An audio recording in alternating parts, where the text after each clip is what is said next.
ఆచి చికెన్ మసాలా. ప్రకాష్ రాజ్ మానసిక జబ్బుతో బాధపడుతున్నారన్నారు బీజేపీ నేత విష్ణువర్ధన్ రెడ్డి.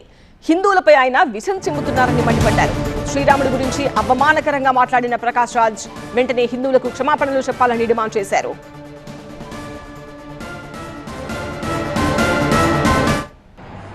గత అనేక రోజులుగా మానసిక జబ్బుతో బాధపడుతున్నటువంటి ప్రకాష్ రాజ్ గారు ఈ మధ్య వరుసగా హిందూ సమాజం మీద, సంస్కృతి మీద, దేవాలయాల మీద, దేవుడి మీద, మతాల మీద విషం చిమ్ముతూ నేడు శ్రీరామచంద్రుని కోట్ల మంది ఆరాధించేటువంటి యొక్క పవిత్రమైనటువంటి యొక్క దేవుడి గురించి అవమానకరమైనటువంటి మాటలు మాట్లాడి, అదేవిధంగా రాముడి కుటుంబ సభ్యులకు సంబంధించిన విషయంలో నోరు జారి ఉద్దేశపూర్వకంగా వివాదం చేసి నేడు మళ్ళీ మీడియా ముందుకు వచ్చి కొంతమంది మతోన్మాదులు విమర్శిస్తున్నారు, కొంతమంది కావాలని విమర్శిస్తున్నారు. నాకు అన్ని మతాల మీద గౌరవం ఉంది, నువ్వు ఇతర మతాలను అవమానించలేదు, నీకు ఇతర మతాల మీద గౌరవం ఉందా లేదనేటువంటి ప్రశ్న ఇక్కడ ఉత్పన్నం కాదు.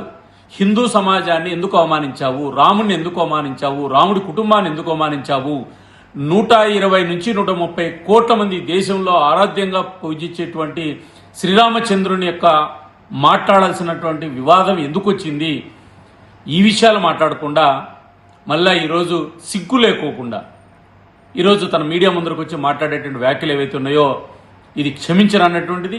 తక్షణం బేక్షరతగా క్షమాపణ చెప్పి భవిష్యత్తులో నేను హిందూ సమాజాన్ని అవమానించనని చెప్పి హిందూ సంస్కృతిని గౌరవిస్తానని చెప్తే కనీసం నిన్ను సమాజం యాక్సెప్ట్ చేస్తుంది, లేకపోతే కోట్ల మంది హిందూ సమాజం క్షమించదు. సరైన సమయంలో నీకు బుద్ధి చెప్తామనే విషయాన్ని కూడా, ప్రజాస్వామ్యంగానే బుద్ధి చెప్తామనే విషయాన్ని కూడా గుర్తు చేస్తున్నా.